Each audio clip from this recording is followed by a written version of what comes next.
dear, dear, dear, dear. I'm sorry about that, guys. When I was setting everything up, there was one setting that I hadn't done. So let's get stuck into it. I'm going to hit the, let me know if it's streaming. If someone can say yes, that'd be great. I'm very keen to see if it's correct. Goodness gracious. Good, Brian. Oh, yeah. Yes. Sound and vision now good. Okay, here comes the intro.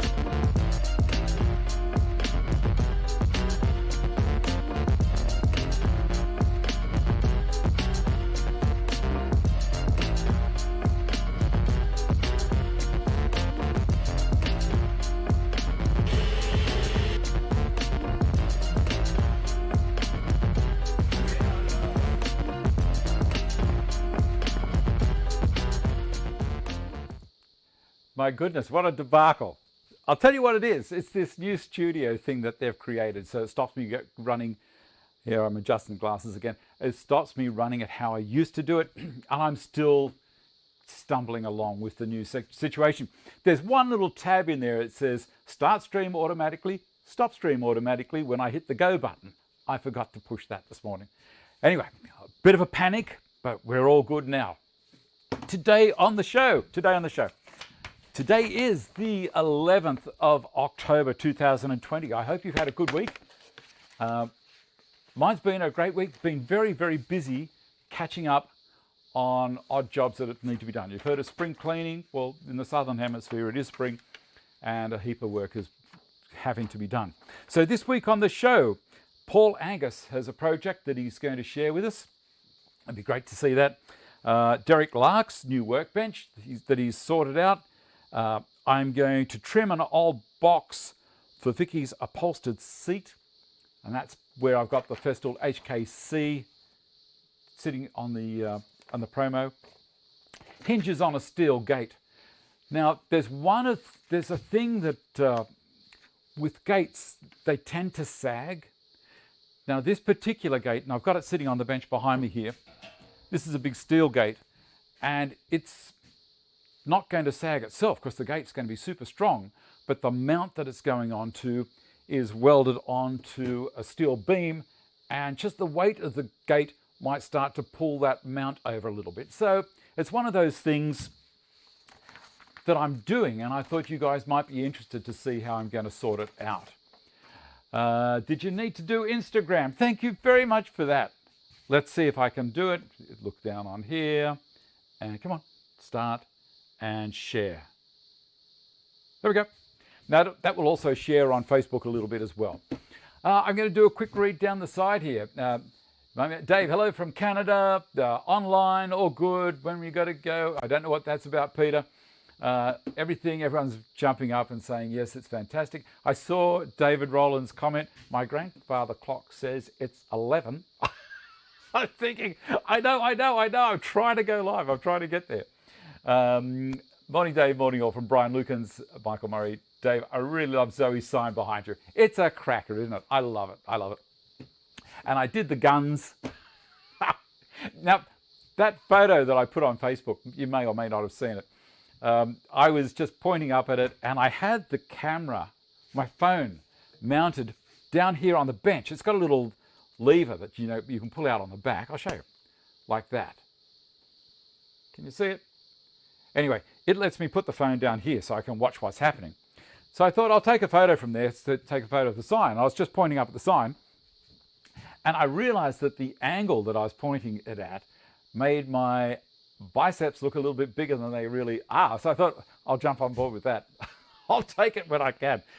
Why should all the young guys have all the fun? Us old guys can have some fun as well. Anyway, let me see. Giles, hello everyone from Shannon, Quebec in Canada. So that's what we're going to do. So the first thing, and we're going to have a little play with the tongue drum as well, I think. First thing to do, how about we do a viewer's project? We'll jump in with Derek's bench, and I'll show you that. What he's done is he says, hi Dave, here is the new bench with the Stanton bench built in. So this bench here, he's got one from me and he's built it into another one. It can be easily removed if I need to take it on site. So let's have a look at the picture. And there it is. So what he's done, the outer piece is a laminated Merbo, which gives me about 1.5 meters by 0.9 of a meter. So it's 1500 by 9, which is basically 5 feet by 3 feet. Plenty of space to cover in tools, leaving the MFT for assembly and construction. I still have to add the bottom shelf and maybe a second vise to the right-hand side to give a tail style arrangement. Thanks for the help. Regards, Derek. I reckon that's fantastic. Good on you, Derek. I don't know what the base is that he's made for it. Maybe he's made up that base or it's from another situation. I was having a chat with Derek about it and suggested possibly that on the left-hand side where that vise is, that he just pulls it back a little bit so that the front jaw of the vise, not the movable jaw, but the stationary jaw on the vise is in line with the front of the apron on the Stanton bench, because then he could use that in conjunction with clamping on the face of that apron as well. He did make a comment that possibly it might foul things sometimes though. So that's why he's left it proud. 6 of one, half a dozen of the other. Back over here. Now let me know if you enjoy the darker screen on the right hand side. If yes, whoop, no, I'm going to go back out of there.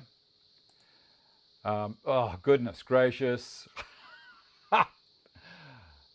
I'm just going to close that one because it didn't work. There we go. We're going to have the white one. I'm having a shocker. All right. Captain Ken, yeah, you made it for the beginning of the show. Yeah, you're one of the lucky ones that didn't see the beginning, which was a debacle. It does look good, doesn't it? It just shows that this can be modular. One of the other thing, I had to adjust one of the cameras here this morning, so I jumped up on top of this and took the weight easy. It wasn't a problem. Okay, looks great. Derek, very functional from Paul. Nice. Derek, thanks, John. We'll do a video when my back recovers. Hey, Andres Hilmerson. Okay, Derek, can you just keep an eye on that, please? And Carl, I tend to have a little bit of a suspicious thing about someone that jumps in like something like that. You may be a farmer, and that's great, but keep our eye. Okay, so we're going to switch over to the other camera here, and I'm going to show you a couple of things as well on the other one and transition. Thanks, Derek. All right, now this is the gate, and I don't know if I can go back a little bit further and raise it up so you can see me at the same time. I'll duck down a little bit. So what we've got here is a gate that what I did was I made a template for it, because you might see on the end here, this part here is not in line with the upright. So that the gate itself is a rectangle, but the ends are coming off an angle because the area this is going into is, it's angles coming on both sides, and the railings and everything are made out of this stuff as well. So I wanted to make it so that when it was closed, when you're looking from the top onto the gate, you'd see a continuation. You'd see, rather than a big gap of open area between the top rail of the railing and the top rail of the gate, it was a kind of a neat situation. The hinges I'm using are cheap nylon hinges. Now, ordinarily, they wouldn't hold the weight of this gate. But what I'm going to do is I'm going to mount a jockey wheel, like this guy, down the other end, underneath the gate. So when I had a friend of mine make this gate up for me last week, look, I could do it, but you know, he's so much better at welding and steel work than I am. I thought I'll just ask him to do it. So he did a fantastic job for me. I allowed the thickness that wheel would cover in the total height. So this is the top of the gate. It's going to be perfectly in line with the top of the handrail as well. So I thought that might be nice. So it's going to take all the load down there. So the hinges on this side aren't going to do anywhere near the work they would normally have done. The floor that this gate is above, it's a timber deck, and it's dead flat, so it's not going to worry it. Now, the other thing is this gate is not going to sag on its own. If I put really heavy hinges on here, one of the things to consider is the support, which is a 4" by 4" or 100 by 100 RHS section of steel welded to a C-channel girder below it.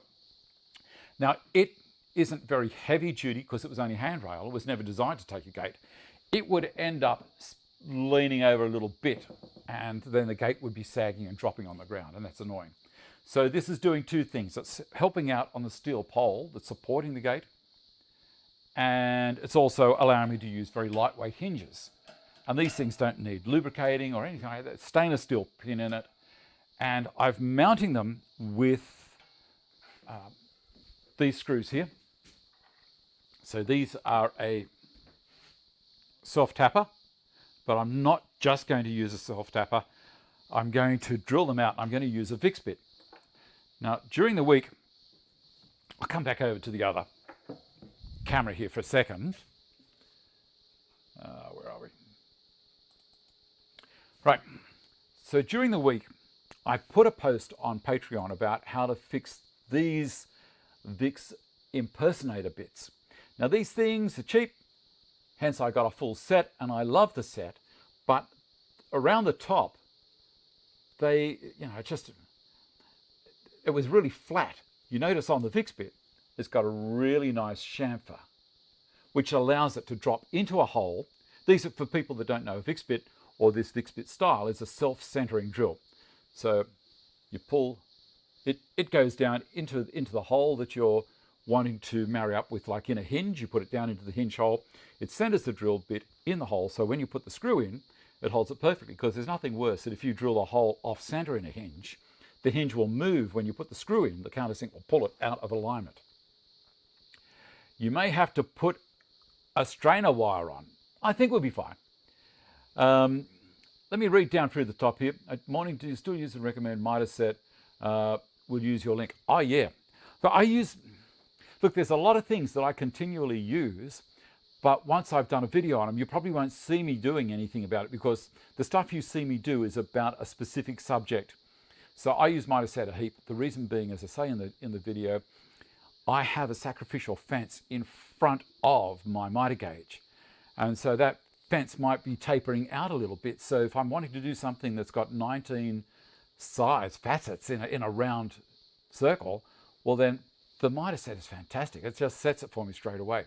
I love the miter set angles. I don't use the other one so much, but the one that sets up the angles, the set angles, as in 3, 4, 5, 6, 7, 8, 9, all the way through to 19 to make a 360-degree rotation.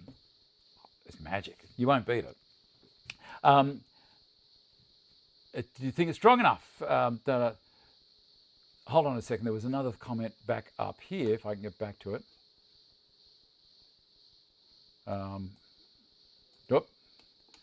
No, I'm not going to be able to get back to it. Forget it. I'll read it later on tonight. Hey, Carl, do you know why I'm blocked from commenting? Russ, I've got no idea. You're commenting now, Russ. Tippo, Fort Knox and Pine Gap wouldn't have gates that heavy, Judy. All right. Why have I got them that size? The walkway on this deck is above concrete, and it's 3 meters above a concrete path. I wouldn't want anyone to tumble, down through it. The dogs, when we had all of the dogs, Barry fell off that once, and it was a scare. Do it once, do it right. These handrails and the gate and everything will outlast me. Not sure why it wasn't shown before. There you go. All right, so that's the story about a VIX bit and this imposter. As I said, I did a post on Patreon. I might share it out next week sometime if you want to watch. Do I have elephants? No, I do not, Andrew. Let me see if I've got a picture of it down here.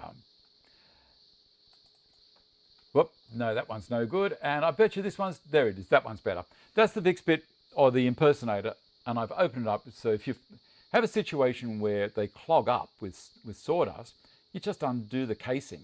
There's a spring inside there, so be careful.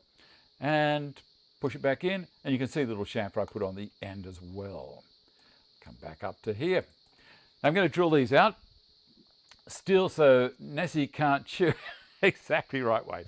Dead right. Now the other thing is I've moved cameras around a little bit today. So I've got that camera moved along, and I'm right in front of the middle of it. So the image should be pretty sharp. Over on this side, it's going to be soft. Remember, I explained why we're having that chat showing down here, which is offsetting the image that the camera is showing. So whilst I'm looking off to this side a little bit, I'm actually dead center of the camera. There you go. All right, let's go back to camera 3 and we'll drill these in. G'day, John. I saw your post there, John Lafferty. How are you? And I'm going to pop this in.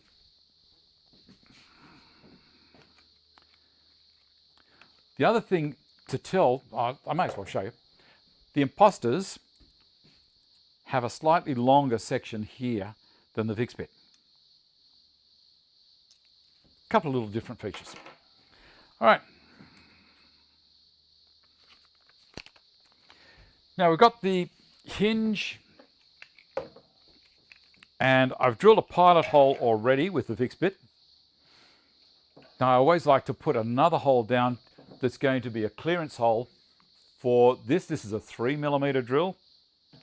So I'm just going to go down, well, it might even be a 3.5. I'm going to go down inside that one.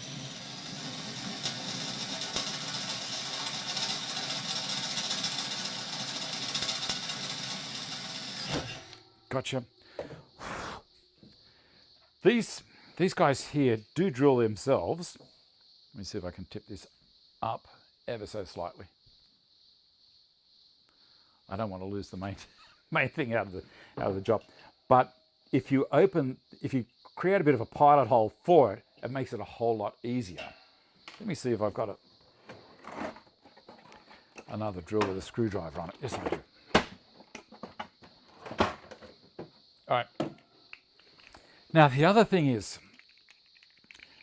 the holes on these hinges are offset. So one will be lower than the other. They're designed to go in and kind of stitch the joint in, so pull it nice and tight. So be aware when you're doing that you've got the right way round. There's no upside down with this, but that's how it was. They were slightly off center to each other. So I'm going to put that screw in there.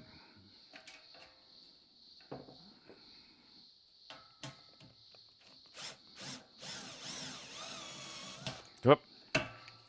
How about I try doing it without the hinge there to start? Good.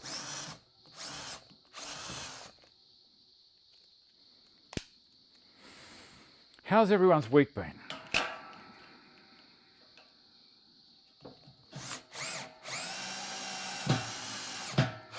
Gotcha. So that's nice there. I'm going to use the Vicks bit again, which will self-center. I don't know if you can see it there. I might turn this around a little bit this way. It's going to be hard for you to see that, but unlucky. Unlucky. It's centered itself perfectly there.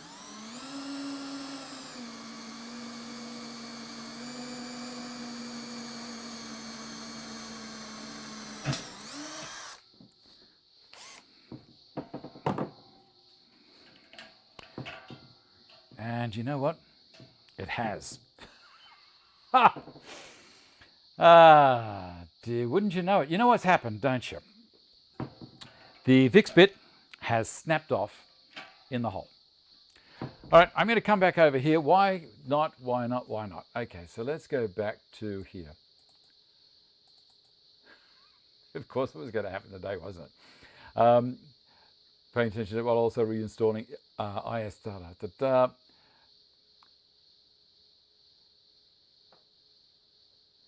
What have we got down here? So how do you spell those self-centering bits? VIX, correct, that's as Carl said. All right, so I just snapped that, so I'm going to have to undo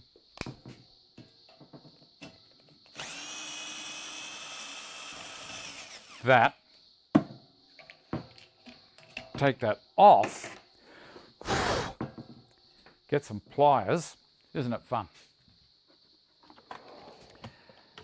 And try and get that out. Gotcha. Beautiful. Well, at least I'll be able to drill this.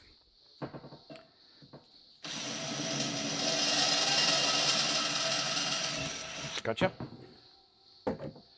And get another screw started.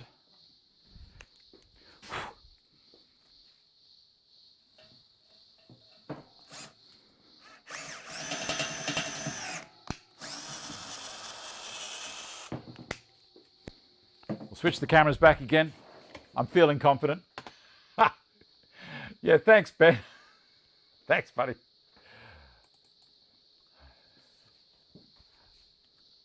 Maybe try the copy. Yeah, that'd be right. All right, I'm going to put this back in and making sure I've got the right one in the right position. I do.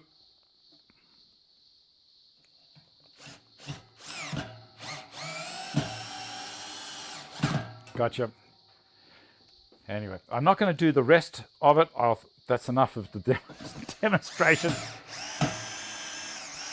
because I want to move on to something else as well. But there you go. You get the idea. I'll put a couple of screws in down here as well. And then that is going to be plenty to support that gate. One of the other things you might be interested in, I'll just move this gate off here, is, bring her along to there, the end. I'm going to tip that down there like that. You can see the end isn't square. See, the square would be across here.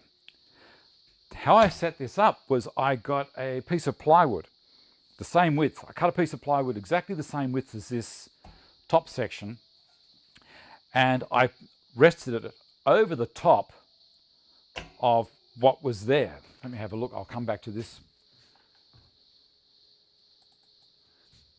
So I got the piece of plywood and I rested it across exactly where the gate was going to go. So it was sitting on the railing going this way and sitting on the railing going this way, sitting on top.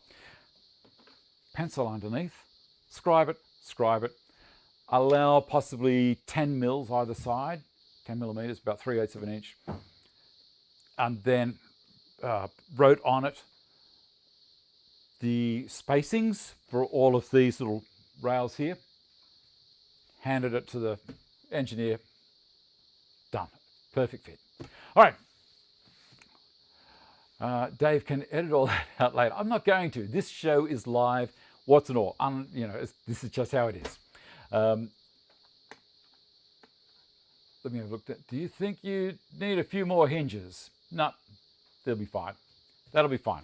All right, so that's that part. Now, next thing we're going to do is we'll have a quick drink. Coming up to past.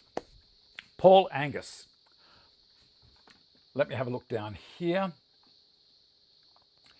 And we'll start chatting about Paul's. Yeah, I had the drill set to a slower speed and I didn't even give it all the power that I could have. So I'm well aware of that, and I could have used a bit of kerosene or a bit of light oil to assist to keep the drill bit cool. But I've had that drill for a long time, and drill bits do break. That's all there is to it. Good bits, bad bits, they all break.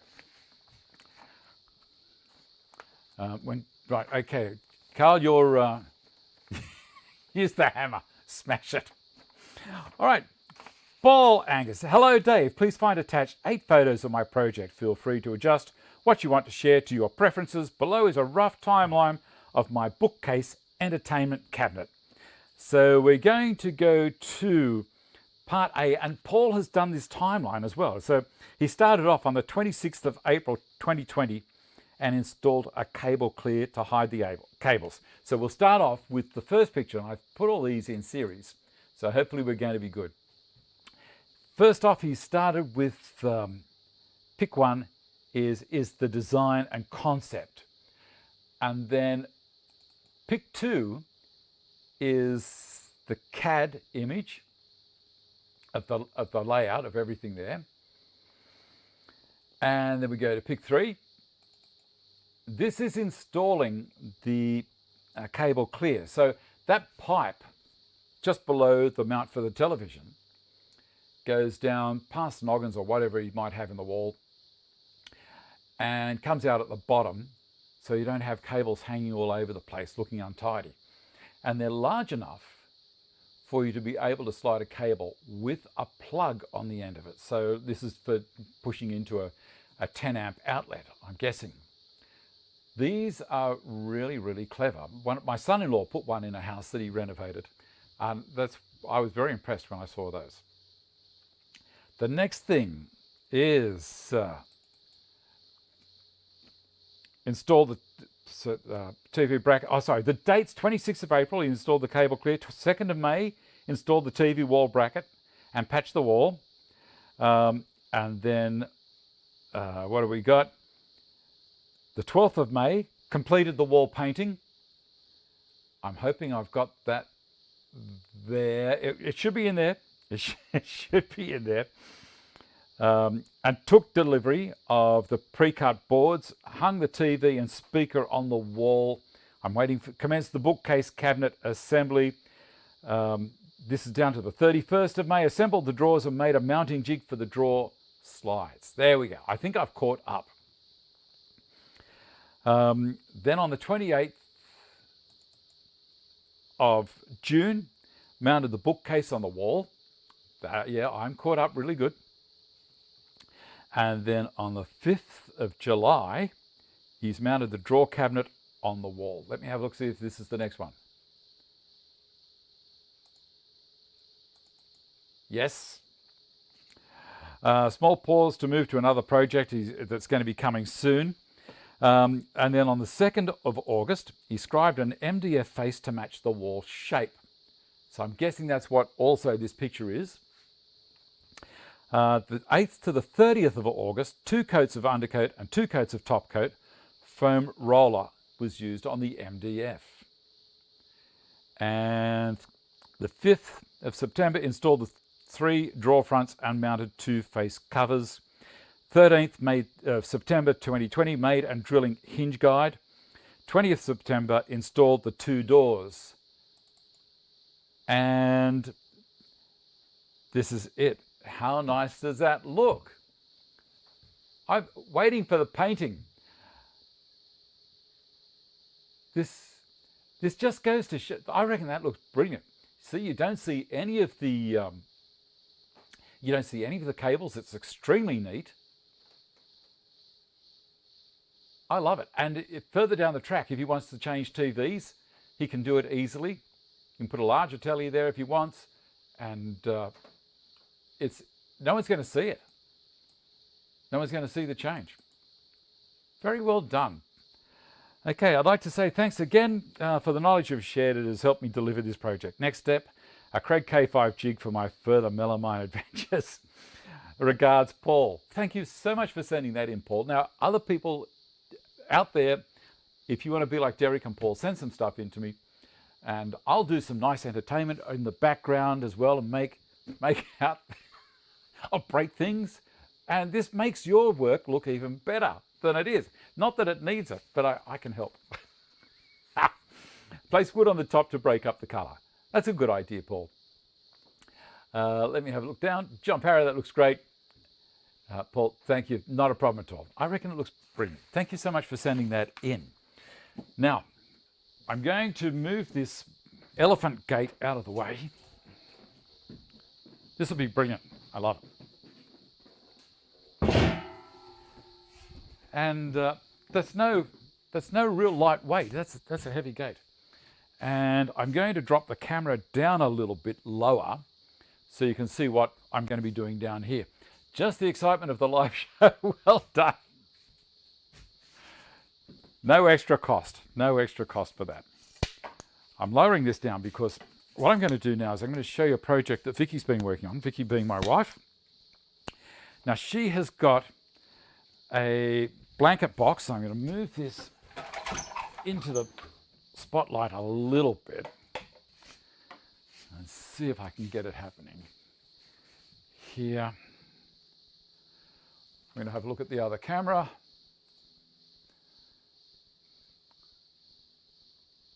That's not looking too bad. There you go. This is a box that my great-grandfather made. And Vicky has stripped it back and painted it for one of my daughters and upholstered the top. I'm going to come down here so you can see what's going on. So it has hinges here. There's a seat that was on here. Now the problem with the seat is it had wadding from the day. So this is back in the 1900s, early 1900s. This was made for either my grandmother or my great aunt. I'm not sure. And it's a lovely construction. It's, you know, all panels with infill panels inside. All of the round the inside, he's made it really strong using glue blocks. So down here, this area here, I don't know if you can see that. That's a glue block. It's basically a piece of timber that's been ripped at 45 degrees down the center and halved, and then you cut that up, put glue on the back, slide it up and down, and that stiffens a joint big time. Okay. I guess he's bought these knobs, which were features you could buy those days. And the seat had, as I said, had this wadding in it, and it had all collapsed. It's basically like coconut husk. It's the stuff that they used to use for old mattresses. Anyway, Vicky tried to use it, and then she decided probably not a good idea. So she got some foam and she rebuilt the seat. I'll show you. She's done a great job. So this is the new top that she's made for it. So she upholstered it and did all the velvet, all that kind of stuff. And it's going to suit the room that it's going into brilliantly. But because of the thickness of the material on the side, it's not allowing to drop down into these rebated areas or rabbit areas, whatever you want to call it. So I had three options. Option one was to undo the upholstery on that, sneak it in a little bit, and then reupholster it. Option two was to put a piece of timber right the way around, raise the whole bed area up, and put the hinges back but up above, and then it'd be sitting on top of all of this when you open it. But I didn't like that idea, and I had to think about it, and then overnight I thought, how about I trim these guys back? Now it's going to be a rotten headache to do that, because there's no way that I can get a router into here, because all of this stuff's in the way, and I don't want to smash that off, to be able to route a section there. To cut these both sides with a handsaw, I guess I could do it, but wow, it's going to look rough. So the solution I've come up with is I'm going to use my track saw. I'm going to use the HKC, and I'm going to use a piece of timber. Now, it just happens to be Paduke. I had a quick look through my new timber rack, and man, doesn't that make it easy to find wood? I just went through and found all sorts of different thicknesses. This is 21 millimeters thick, and it is so close to being the same thickness. It's not funny. So I'm going to use this, but I'm going to drag it back over here, clamp it to the actual body, set the track up on top of this with maybe 3 millimeters or 4 millimeters of the track sitting on here, and then rip this. And I'm going to do it on both ends. I'll do one today at least, possibly two, but we'll have a look at that. So there's a couple of things in this. One of them is, I'm so proud of how Vicky's gone with this. That looks brilliant. And, you know, that wasn't without, without trial and error as well, but that's half the fun of it. There's all sorts of different ways of doing upholstery, and eventually we came up with a really easy way, and it worked brilliantly. Teamwork, we got there. So I'm going to switch to the other camera in a second. Let me see what I've got here. I think I've got,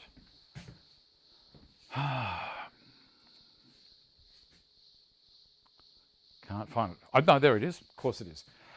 Pencil, glasses. Here. Right. Before I set that up, I'm going to use my combination square. I'm going to bring it back to 4 millimeters. Now, the reason I'm doing that is I'm going to just step back from there a second.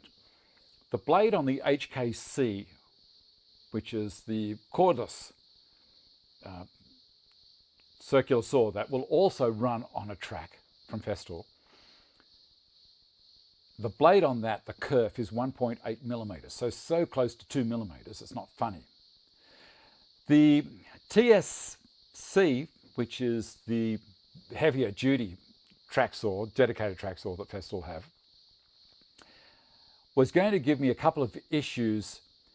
It's by clamping this to here, the clamps are going to be up like this, and the batteries and the motor on the TSC 55 overhang the track a bit, and they may have bumped into it.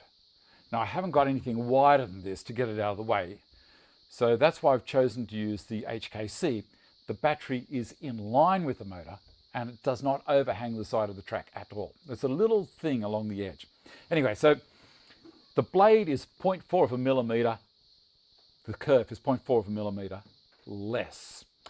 So I'm going to put a mark at this end at 4, which is going to basically give me 6 millimeters, or it's going to be 5.8 millimeters by the time the cut's been done, allowing for thickness of pencil width and all of that kind of stuff. And I know people are going to say that. All right.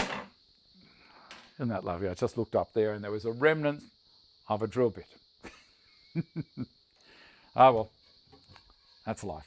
All right. I'm going to switch the cameras for the next part.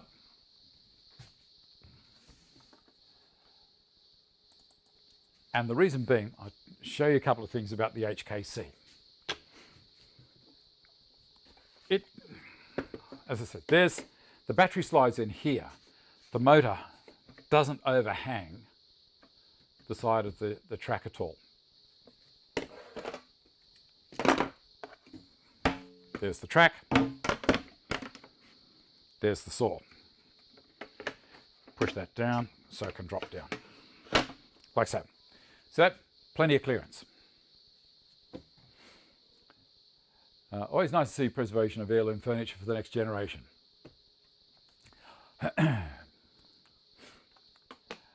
Speaking of multi-tools, okay, you guys are all happy having chats down there.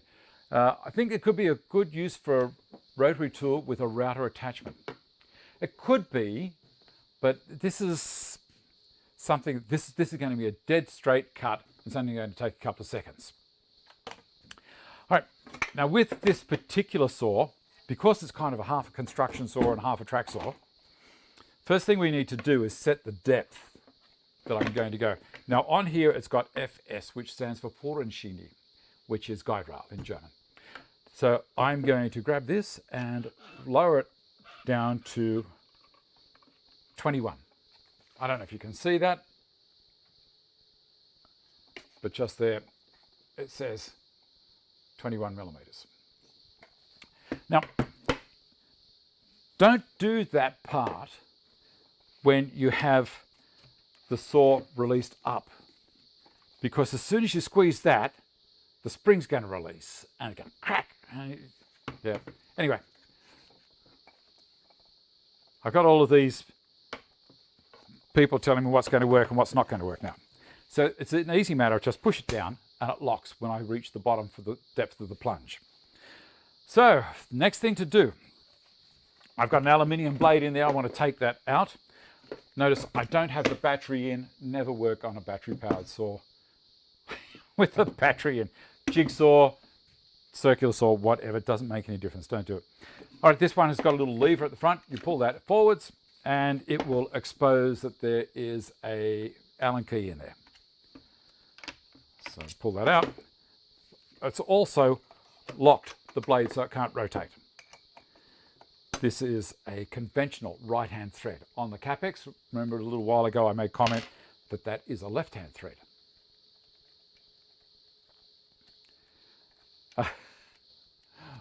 Bob, solutions aren't in vain.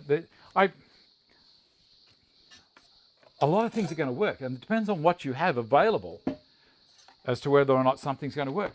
Now that is an aluminium blade, and that's designed for the TS 55. So it's a 2.2 millimeter curved blade. This is one designed for the HK series. Okay, so on the front here is a little lever, and that brings the blade guard up. Now the blade guard also is a riving knife just down here.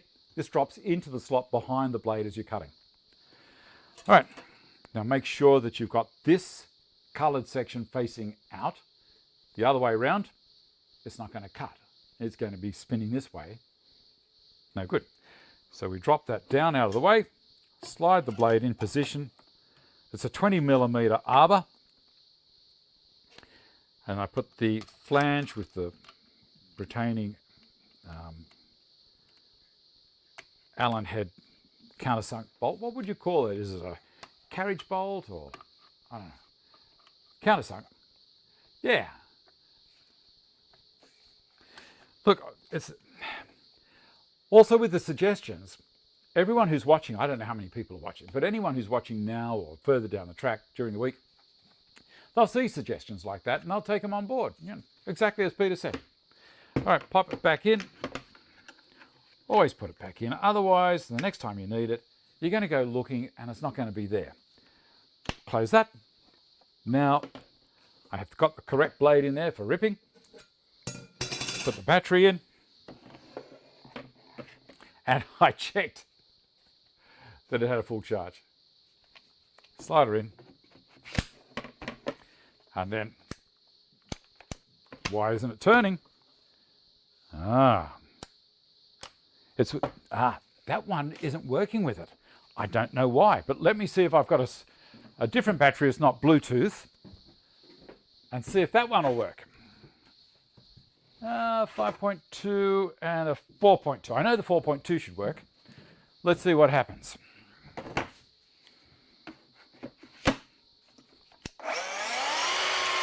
There you go. Did you see that?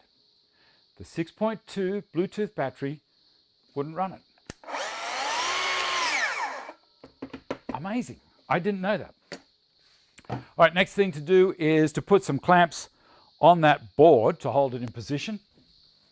So I'll use a couple of 600s. People have asked me what size clamps are my favorites. 600s and 300s. These things are fantastic.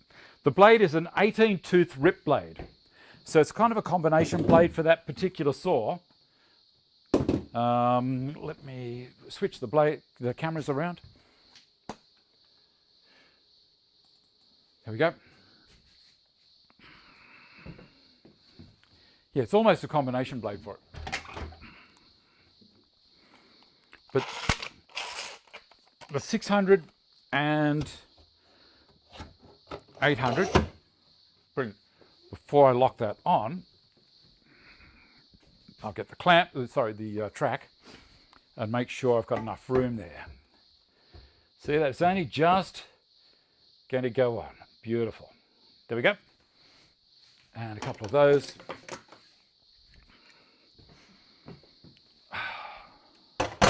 Lovely. Lock that so it's not going anywhere. And on the other side. Oh, come on.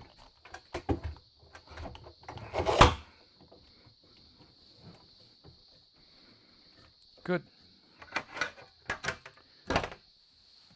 Why is that lifting like that? I do not know. Because it's gone down in the hinge. That's something that I wasn't really prepared for. Spin that around and that'll hold it. That's better. Much better. All right, lining the track up with where the cut's going to be. Slide the clamps in that lock onto the underside. That's that one. And this one from the other side.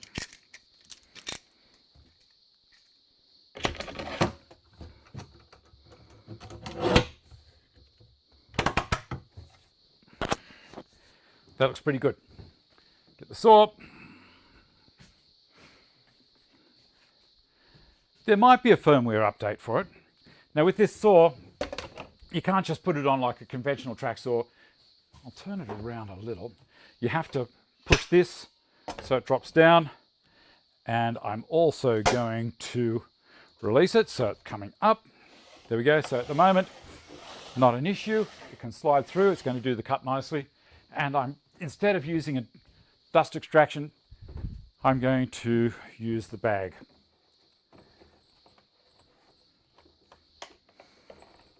Done. All right. Bring it back to there. And I'm in line with the beginning of that. Going to start the saw up before I plunge.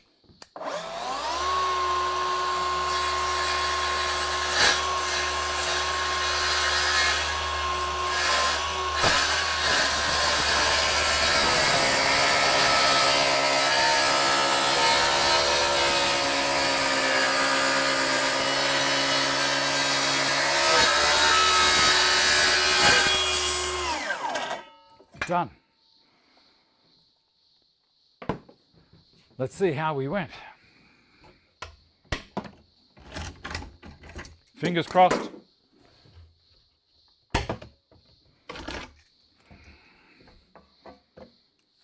Oh, that's magic.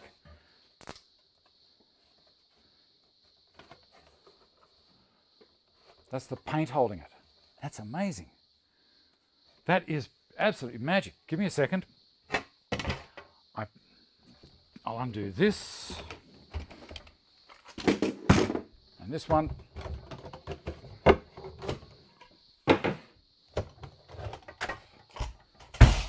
And I'm going to get a Stanley knife and cut that.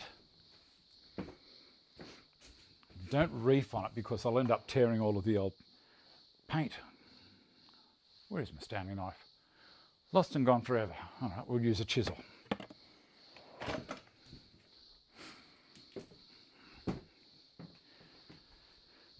I normally try and put things away all the time. That's it. So there we are. That's the piece.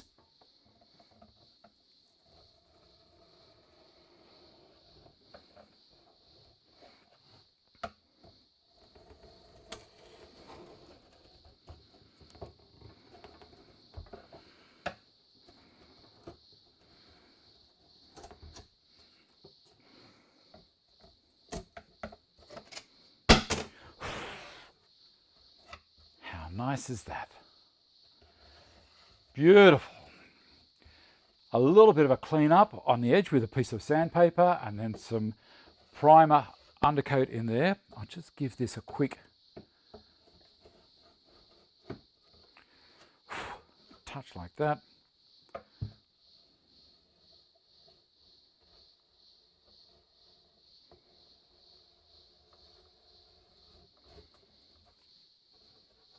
Don't you love live?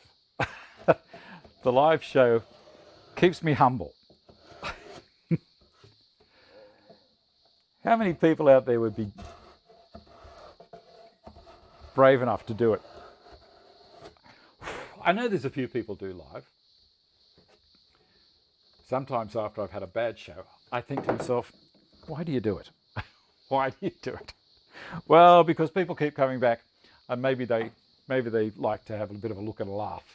I'm going to do the other side exactly the same right now, because I'm here and I want to pop that in to see what it looks like right at the end. Pop that one there. And the Bessie on here.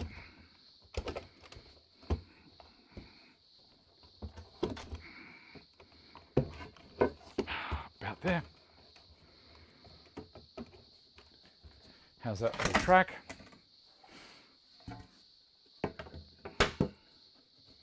It's going to be fine for the track, but I do need to put the mark there. Bring it back a little so you can see what I'm doing.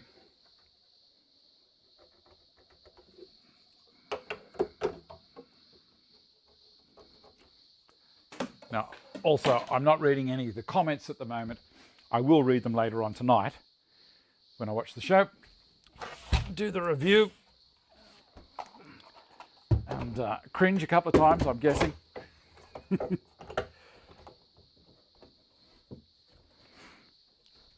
That's all good there.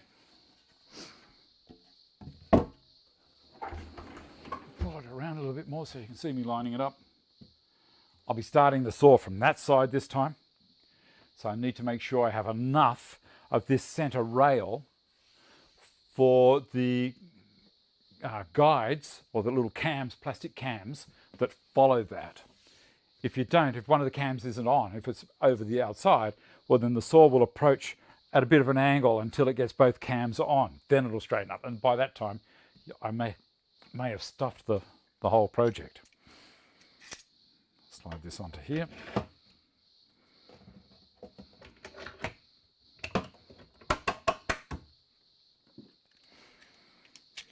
And on this end, we've got a couple of minutes left. And remind me to just go through the tongue drum quickly for you. Now, I have to raise the saw, then I can put it on, push this down, and see this part here, I don't know if you can, I'm going to pull this along a bit so you can see it. This bit here, that's the cam that I was talking about. If that's not on, see the back can wobble, and then when I bring it on, no more wobble. All right, let's do the cut. Push down all the way till it locks.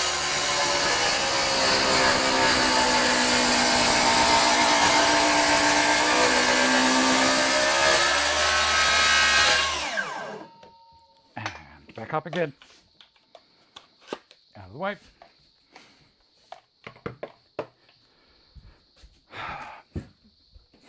It's the part I'm keen to see. See, these little jobs I save during the week because I think, oh, they might be interesting for the show. And so meantime, I'm marking time. Come on. I want to get this done. Same as the gate. I want to get that done. So the dog can't run away. At the moment, I've got a piece of plywood on some zip ties, and that's the gate. Well, that's not really what I was wanting. That's going to fold nicely.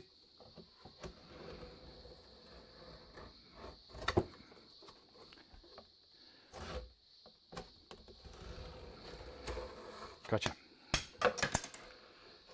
Beautiful. All right, let's see if the cushion will sit on. That's the back. This is the front.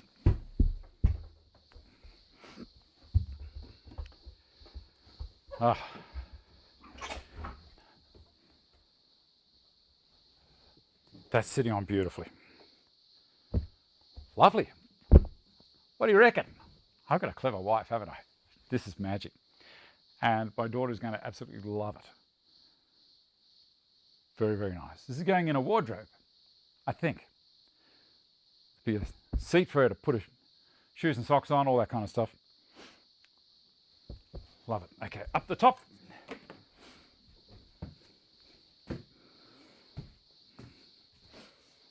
Okay, back over here. So we did that without stuffing anything. That was a clever trick, wasn't it? Yeah, so depending on what tools you have, the right tool for the job, and there you go. Let me have a look down here. Okay, so next week, sharpening up. Also, I hope to finish the video on the Turner hand plane display, and the following week will be a year from my solar panel installation. How has it performed? Save up questions for me if you are interested. Suspect Dave had that much. Dave's solution is a lot better than my multi. 2 for 2, Dave. Well done. It did the job. It did the job. Now I'm going to take this off here and throw the, not throw, but place this guy here. And you know how I said it's glow in the dark? This is the resin that was left over. Now, an interesting thing, the pigment settled in the bottom of this. So you don't need to put a whole lot of pigment in, because this stuff up the top will also glow. This is the purple one that I haven't opened up. How about we have a look at that? It's pretty easy. Just some scissors down the side. That's got it.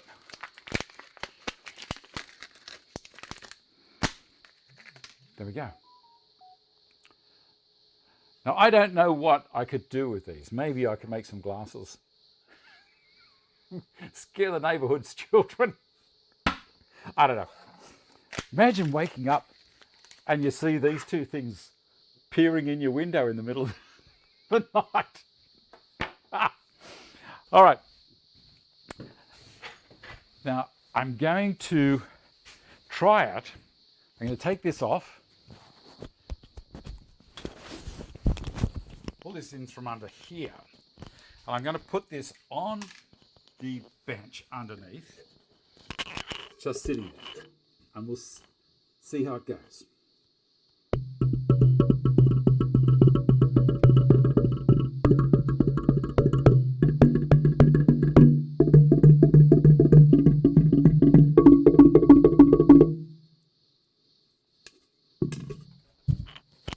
Could you hear that okay? Did the sound come through all right, or was it kind of rubbish? Let me know. Let me know. Just quickly type something. One. Not. I don't want 3,000 entries. And I'm waiting. I want to see if people could hear it all right. What I'll do in the meantime while I'm waiting is I will put.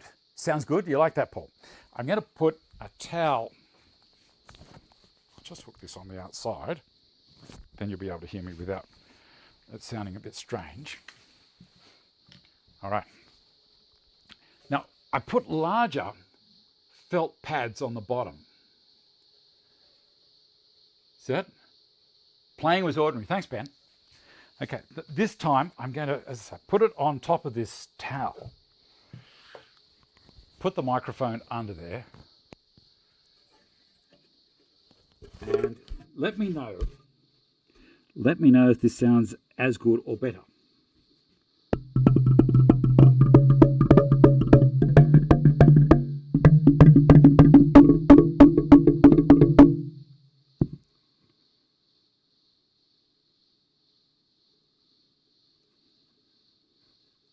Any good?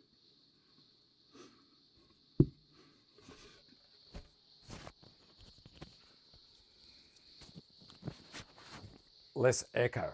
Yeah, okay. All right. Now, if you want to hear it without the microphone underneath, we'll do it just like this. Now, maybe a bit better. Okay.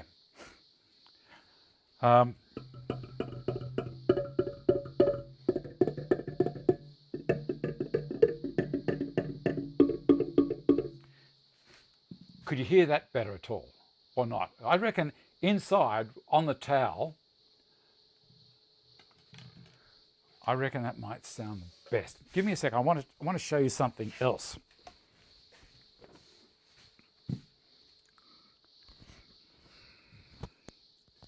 Okay. That's what I thought. I'm going to do this. Now, the notes that I'm playing are C, C sharp, D, D sharp, E, and F. I have those. Can you see them?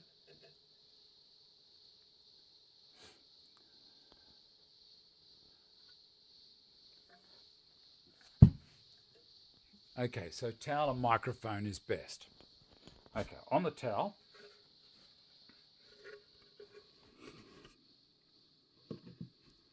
Now you may not be able to hear me down there. No needs towel and mic. No, it needs the towel and mic. Okay. All right, so this is C. C sharp. D. D sharp. E, and F. It's a slightly different. It's a slightly different. Okay, I'm going to go through it a bit quicker now, but with those notes, and then we'll just have some muck around. I've also got B there, so we'll start with C again.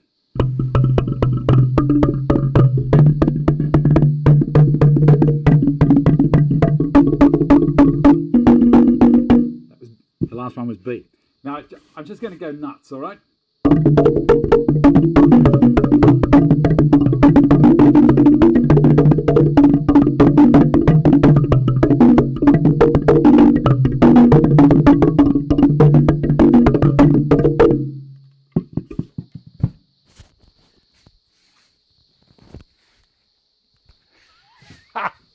It's a bit of fun. What do you reckon? George of the Jungle. Or someone last week or the other week said the Ewoks. The Ewoks. That's talk to the drum. All right. That's going to do us, guys, I think. So thank you very much for watching. Enjoying whilst I do these staged stuff-ups, breaking drills, things like that. It's all good fun. But that box is going to be absolutely fantastic. Bianca will love it. Vicky's had a ball doing it, and it's made her think outside the square for her a lot. So she was going to go one direction, then she thought about it, went another direction, still didn't get the result she was after, and then finally she came up with a fantastic solution in the end. Okay, Toby's signing autographs in the lobby. Michael, Russ, you enjoyed it. Just got flashbacks to grade 1 music. I'll play a recorder with it as an accompaniment if you want to. All right. My Patreons, and I'm going to read them out this week. Thank you so much to the patrons. They make it worthwhile. They make me get out of bed on Sunday morning, down here, 7 o'clock in the morning, when everyone else is sound asleep. I'm down here trying to get all this stuff organized. These are the people that really push me, all of my patrons. Thank you so much for supporting me through Patreon. If you want to help out as well, in the links in the description box down below the video image at the moment, or if you're on an Android phone, or you can push the button as well, and it will expand everything underneath there. You can jump in there and have a look. You enjoyed it, Derek? Lamar, hugs from Brazil. Right back at you. All right, my patrons at the moment, it's a particular tier and above. Johannes Mohr, John Parra, Vincent Ngian, John Lafferty, Peter Woolworth, Brian Del Vecchio, Justin Bailey, Brett Guthrie, Mike Deam, Wayne Cargill, Matthew Raphael, John Lynch, and Peter Partridge. Thank you so much. If you like what I'm doing, give me a thumbs up, subscribe to the channel. Don't forget to ring that bell icon and click on it, and it says activate emails and all that kind of stuff. All right. Anyone know what jig uses sharpened chisels and hand plates? Next week, I'm doing chisel sharpening next week, buddy. All right. Thanks again for watching, everybody, and I shall see you next week. Look after yourselves. Be nice to each other. Bye.